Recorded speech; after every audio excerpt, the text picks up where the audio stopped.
Well, hi everyone. We're here for part 3 of Traced and looking at human DNA's big surprise.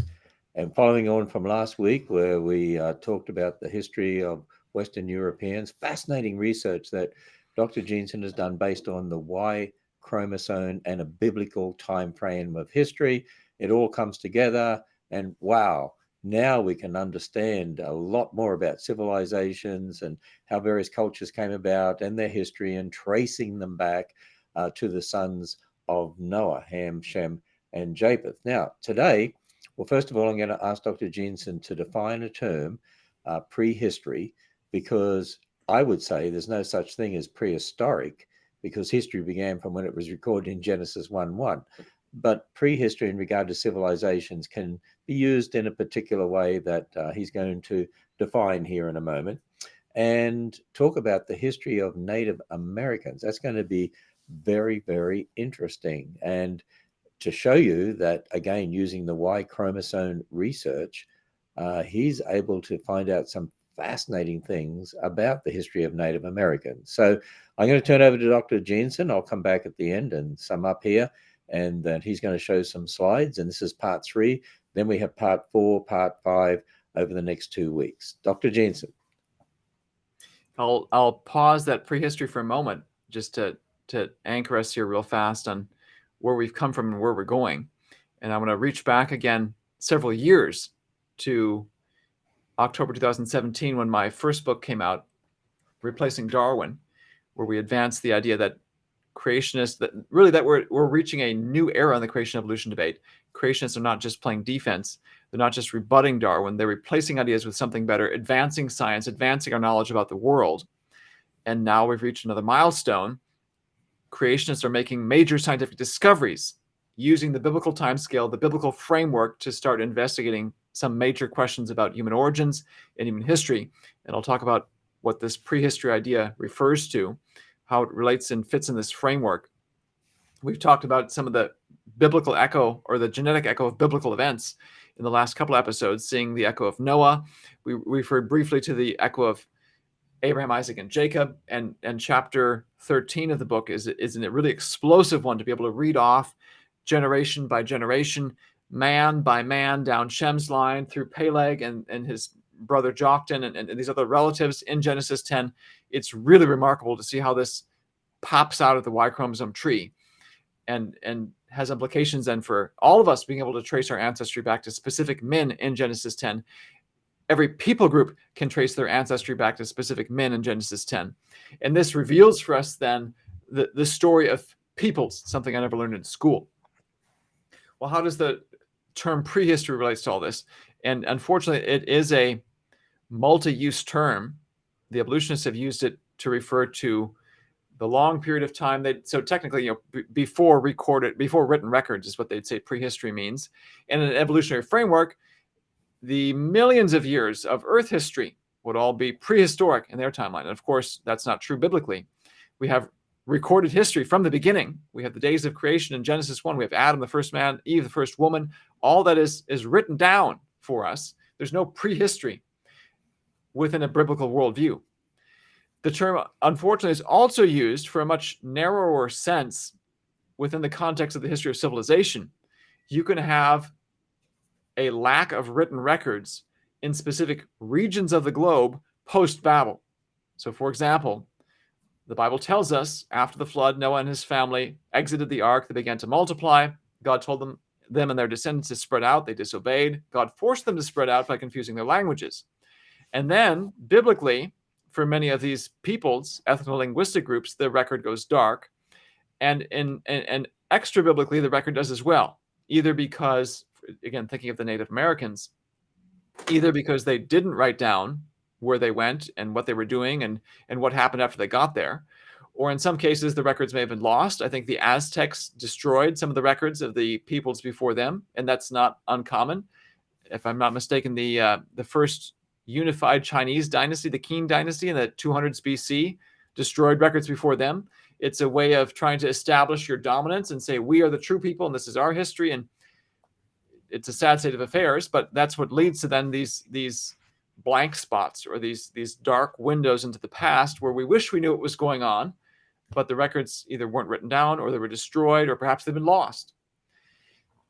Growing up, I learned next to nothing about the history of the Americas before Columbus. I learned about the tribes that were encountered as Europeans pushed westward. But in terms of what happened before then, before Columbus, it was a big mystery to me. And I've learned since then, even before getting into this Y chromosome research, that one of the reasons we learn so little about it is because all this is changing dramatically, even within a mainstream view. There's a lot of old stereotypes that are being rewritten. One of the common ones, just to refer and contrast what I'm about to show you to the evolutionary timescale and the evolutionary narrative, one of the common stereotypes of Native Americans has arisen basically out of an evolutionary mindset. Whether there's a cause-direct effect, that's not what I'm saying. Just if you look at how the evolutionists explain the origin of Native Americans, and then you think about the common stereotypes, those seem to fit together. Evolutionists would say mankind evolved in Africa. Modern Homo sapiens arose in Africa 200,000 to 300,000 years ago, left Africa 100,000 to 50,000 years ago, and then very late, in an evolutionary context, 15,000 years ago, the first Americans arrived in the Americas, spread throughout there, and have lived there in isolation, disconnected from the old world for the past 14,500 years, until Columbus, essentially. Some of the common stereotypes about Native Americans were they were these small bands of people living in harmony with nature, and these, to draw on many stereotypes, these big bad Europeans came in and destroyed all this, brought technology, destroyed their native way of life, destroyed the Stone Age technology, and this difference in culture, advanced civilization, Stone Age technology, is part of the reason Native Americans were overrun by Europeans. So many of those stereotypes are now being overturned by the mainstream scientists themselves. They would now say that there were massive numbers of people in the Americas, not small bands, on the eve of Columbus's arrival. They weren't out there hugging the trees, living in harmony with nature. They were transforming their environments. If you saw our 2020 video series, we talked about some of these shocking discoveries in mainstream science about how sections that people would look at and say, oh, this is jungle, this is rainforest, cloud forest, surely it's always been this way. Nope, you dig down in the soil layers and you see the Native Americans use it as farmland just a few hundred years ago, and all that's been overrun by plant life. Crazy stuff that's being changed. All this is changing so fast, it's hard to get it into the history books, which is perhaps one of the reasons why I didn't hear about it growing up. Well, I'm about to change it even more. 15,000 years ago, from a biblical perspective, is far too long. And I go through the book the reasons why the biblical time scale makes much more sense of what we're about to see. But without giving too much away, let's shift gears now away from the mainstream time scale, away from some of these old stereotypes, and think now about this Rosetta Stone of human history, a DNA-based generation by generation family tree for global humanity. This particular tree, again, you can find it in the book, and zooming in on several subsections of this tree in the book, this is front and center in all of these discussions, chapter by chapter. This is based on DNA from men around the globe, including Native Americans.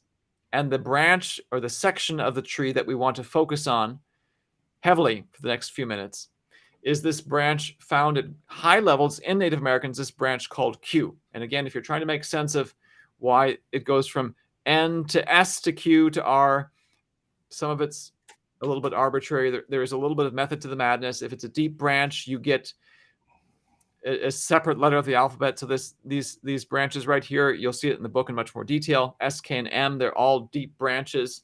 And so they get separate letters of the alphabet. Q is a deeper branch here, but it separates from R, and so it gets a separate letter of the alphabet. As Q subdivides into various branches, you'll get Q1, Q2, and so on. Q1A, Q1B. There's a method to it. It just not that pretty and can be somewhat overwhelming to see all of it at once. Q is our focus for today. If we look at where Q is found around the globe, we can display it like this. And again, the size of the circles represents the relative abundance of this particular branch among men in these places today. So the bigger the circle, the more abundant the branch. This circle right here represents the Navajo in southwestern United States. The Navajo today, more than 90% of them belong to this branch Q. And you can see up and down the Americas, all these circles are quite large. This is the dominant lineage in the Americas. One thing I should add as a caveat, sadly, if you look at Latin America as a whole, the vast majority of peoples, men, belong to branches that are not native. About 80% belong to branches that are clearly European in origin and due to the recent arrival of Europeans, or they're African in origin due to the ugly practice of the transatlantic slave trade. For these displays, I've removed those from the equation because we want to know the history of the Americas before the European and African arrival. And the one lineage that dominates more than any other is this lineage Q. You'll notice that it's also present here in the Old World. Hardly any levels in Africa, hardly anything in Europe. There's a small circle over here in Iceland. Not really anything to speak of here in Australia. East Asia has very small circles in South Asia. It's really Central Asia up here in Central Russia where you see the bigger circles. This bigger circle is the Selkuk people. They're almost extinct. There's only a few thousand of them left. And so I think that circle is not necessarily due to them having a long history of Q as much as to them almost going extinct. And then as your population size goes smaller and smaller, certain branches tend to be favored. But if you look at the closest branches on the tree to the Native Americans, they do go back to this area that I'm calling Central Asia.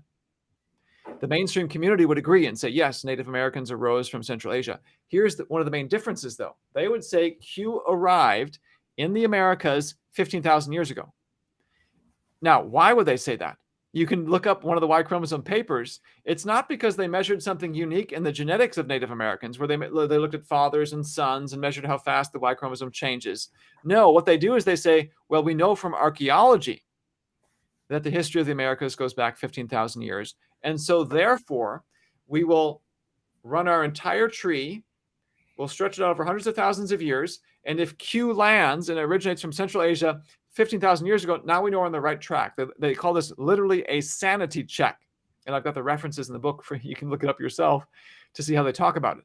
So it's not like Q is this independent check on their research. They already adopt the old Earth, the evolutionary time scale, and almost make sure the data fits this 15,000 years ago origin. Well, what happens if you follow the evidence where it leads? Because there's much evidence that human origin genetically go back only a few thousand years. And there's evidence even within the branches of the Native Americans themselves. And I talk about this in the book. The Native Americans themselves, we know, had a massive population collapse. Lots of people here before Columbus, huge collapse after Columbus. You can see the echo of that in the Y chromosome tree with incredible detail. You can see 1492 and boom, the population disappears. It's a little bit complicated how it works genetically, but I explain it in the book. And there it is. It's the smoking gun of that event. And it's only visible in the way that I show it if you have the biblical timescale. One of the strongest regional arguments for the veracity of the young Earth timescale in this type of analysis. Okay, well, I still haven't told you at what time the Native Americans, or I should say this branch Q, arrives in the Americas. So you run all this analysis, branch Q arrives in the AD 300s to 600s. Not 15,000 years ago, 300s to 600s. Now, we're going to unpack what this means here momentarily. But if you've read anything about Native American history, this might raise an immediate question in your mind.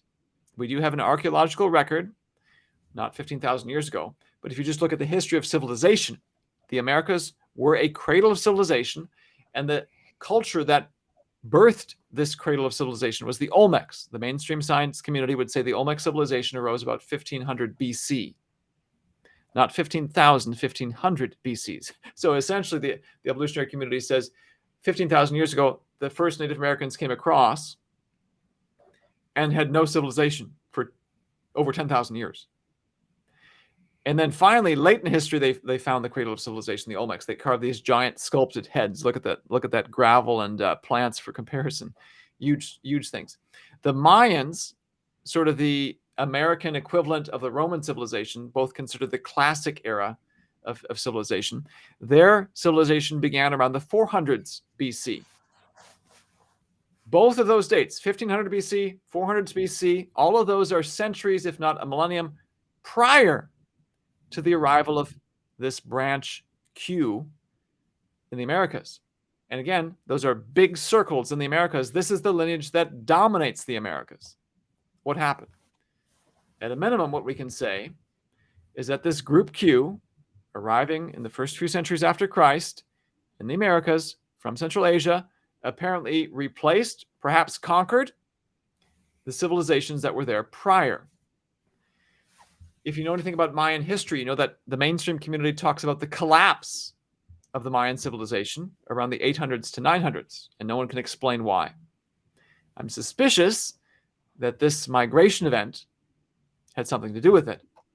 What's even more exciting to me is the way this new discovery, this new event in so-called prehistory, connects American history back to known history that we all learned in school.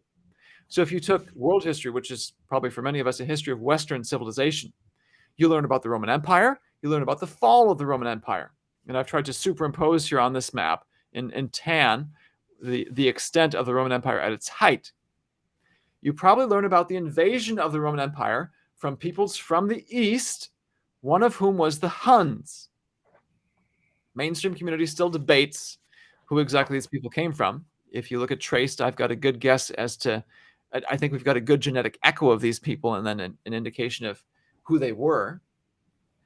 But the date for this is around the 400s AD, and I'm building a narrative here because I want you to see how connected the American history is to old world history that we learn. If you've taken world history that includes Eastern history, Far East and such, you know that the Roman equivalent, so to speak, in the East is the Han dynasty of China. They reign from about the 200s BC to the 200s AD when they are overthrown by people known as the Shanbai.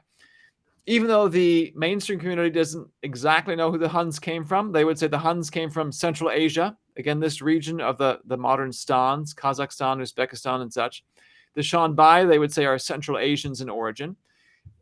Because these two classic era civilizations fall around the same time, within a few centuries of each other, at the hands of Central Asian peoples, this segment of human history is known in the mainstream community by a German name, the Völkerwanderung, which translated is the Great Wandering of Peoples. The mainstream community will say something was stirring in Central Asia that puts people on the move, and they happen to have great success in conquest, overthrowing these classic era civilizations. Well, lo and behold, genetically, this group Q comes out of Central Asia right around the same time, 300s to 600s AD. I'm just going to call them the Wanderers. They end up in the Americas not long before the Roman equivalent in the Americas, the Mayan civilization, undergoes its own collapse. So why did they migrate? I think we've got a good answer based on what we already know about the history of civilization in the old world. This is the type of thing you don't get. You get a big disconnect if you use the evolutionary time scale to try to understand this. So there's the date, and I think we've got an event to explain why this happened.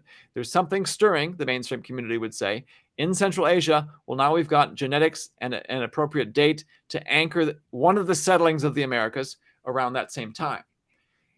That's not the only event, though, that occurred before Columbus. There is another branch in the Americas that arrived even later than Group Q. This is Group C, haplogroup C. It's found in many spots in the old world. You can see, and I've got a map where it shows it all red, and I've color-coded this to show you the various sub-branches within C. There's pink here for the one that's Siberian and Central Asian. And I talk about in the book how there was an ancient migration from Siberia down through Japan into the Indonesian islands, over to India, eventually down into Australia, the Aborigines, across here, and even reach Easter Island. Group C seems to explain some of this late migration of the Pacific peoples out into the far reaches of the Pacific. The Native American branch, you can see here, there's the, up here in Alaska, all the way down to Ecuador, Peru, such. There is pink present. You can see down here for the Navajos, it's almost invisible. It's so tiny. C is a minority among the Native American lineages. And just for comparison's sake, there's the group Q again. You can see all these circles are much bigger, much more abundant, but C is present at low levels. And the date for its arrival in the Americas is around 1000 AD. Okay, why does that matter? Well, if you were with us a week ago with the last episode, and you're thinking, okay, Central Asia, 1000 AD, what's going on? You might recall that my story, Ken Ham's story, also has a very significant correlation to the Middle Ages. So we talked about mapping out a different branch, R1b, that gives rise to much of Western Europe. In the early Middle Ages, it's out here in Central Asia.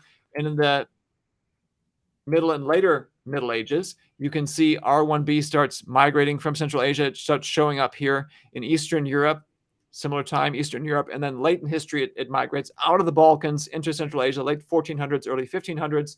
There it is, a Central Asian branch, a Central European branch, French, Spanish, Portuguese branch heavily there, sort of a Central Southern European branch, and then something moving towards the islands, Ireland and the British Isles and such. Again, if you map all this out, you have the origin of a migration from Central Asia into Europe beginning around 1000 AD. Now, why do I say that? Again, this path that seems to follow the geography of Europe, and again, you can find this map in the book Trace. This seems to mirror exactly what we already knew about the migrations of Central Asians into Europe. It just so happens that these peoples, the Magyars and some of these Turkic peoples like the Pechenegs, Ugus, Kipchaks, new names to me until I had to do this research, but found out this is all already well known in mainstream history. These migrations happen, and you can see these dates in the book as well, 700s, 1000s, 700s, 800s. Right around the same time that Group C is migrating into the Americas, from Central Asia into the Americas, a whole bunch of Central Asians are also migrating into Europe. Something apparently is stirring again. And in Europe, they end up dominating the lineages today. So once again, we've got a historical event in the old world, migrations into Europe, well documented, that seems to also explain another migration into the Americas. And let me add one more historical detail from the Native Americans themselves. If we look at Native American languages, you can group them into language families. Now, I have a feeling these groupings will eventually change with time. But I want to make a point from the existing classification.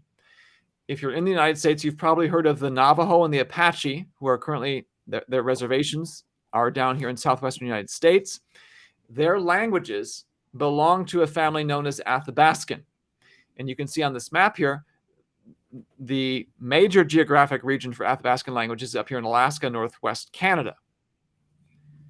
Why does that matter? Well, there were peoples in the southwestern United States before the Apaches and the Navajos, the Pueblo peoples.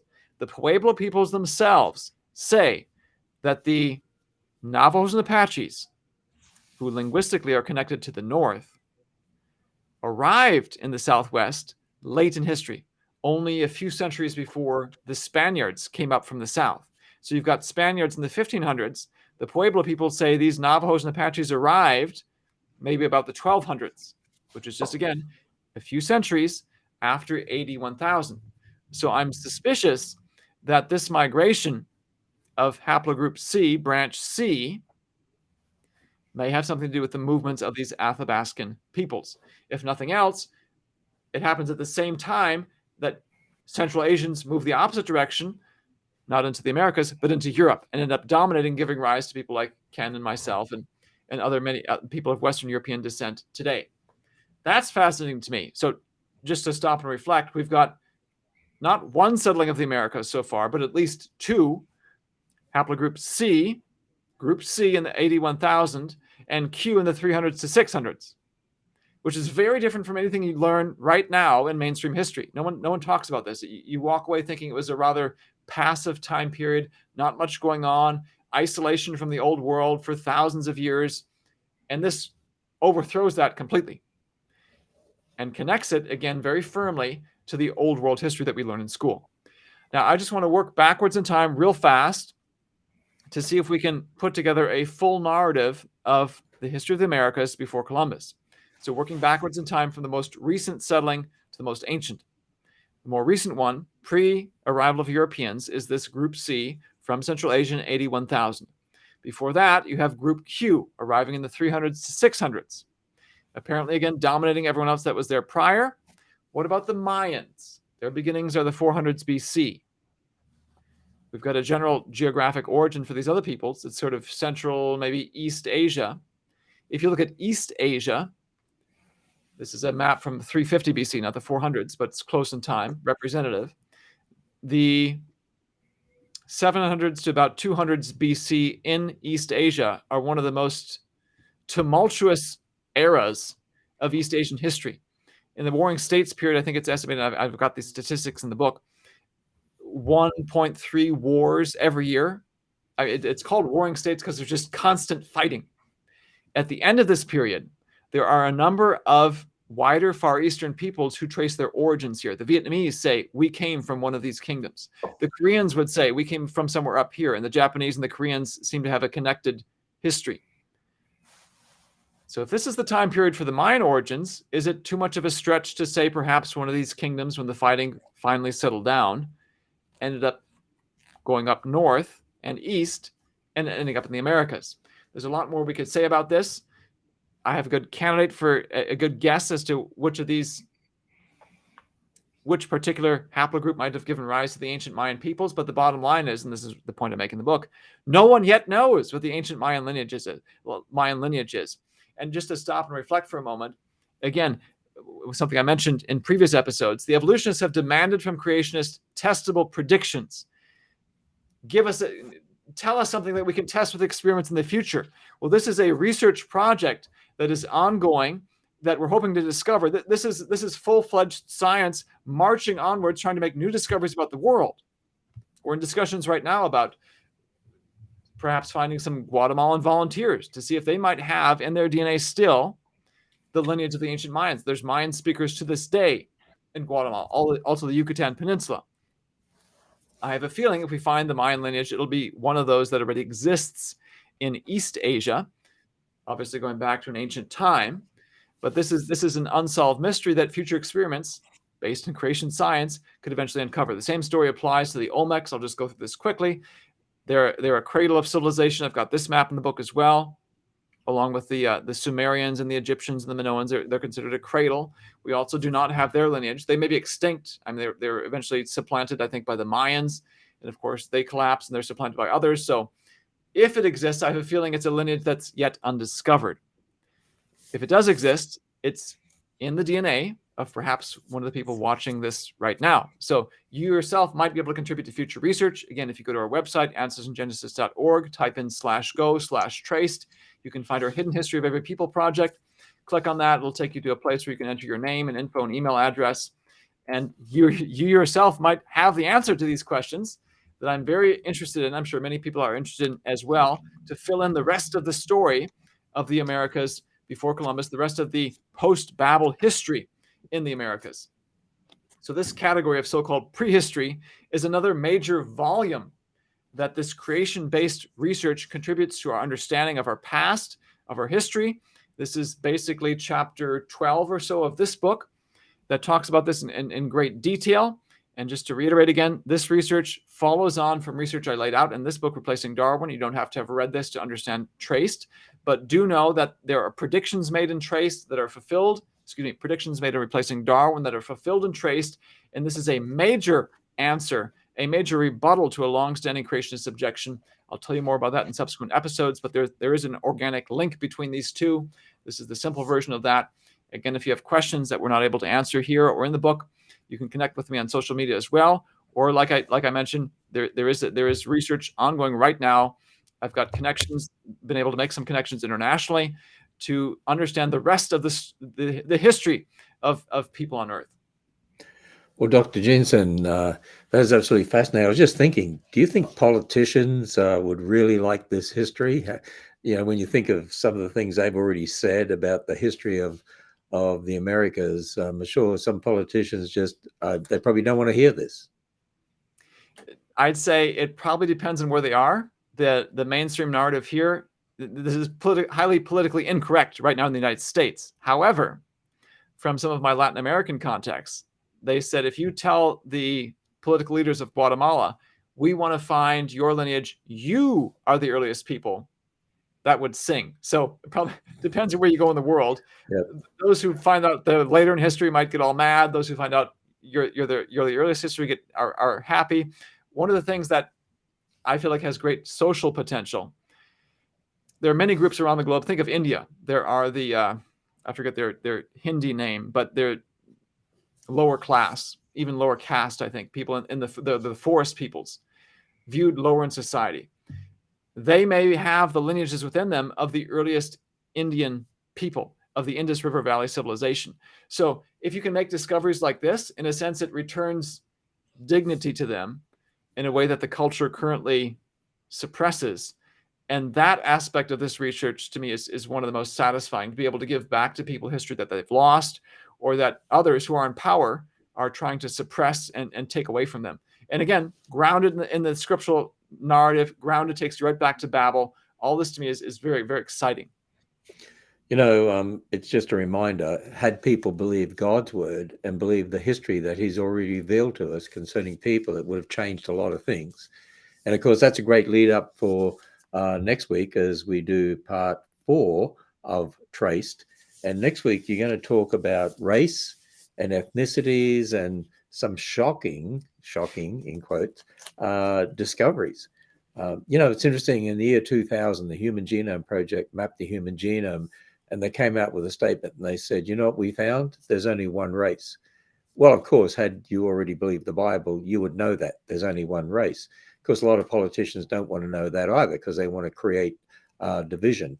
And, the bottom line is people are in rebellion against God. That's our sin nature. So a lot of people don't want to know this history. But you're doing something here that is absolutely cutting edge, and you're taking the biblical time frame, but now you're showing how it makes sense of what we're discovering in science in regard to the Y chromosome and the differences and similarities and the correlation of that with people groups around the world. And we go back and find some interesting things. So we look forward to next week, to part 4, where you reveal some of those shocking discoveries.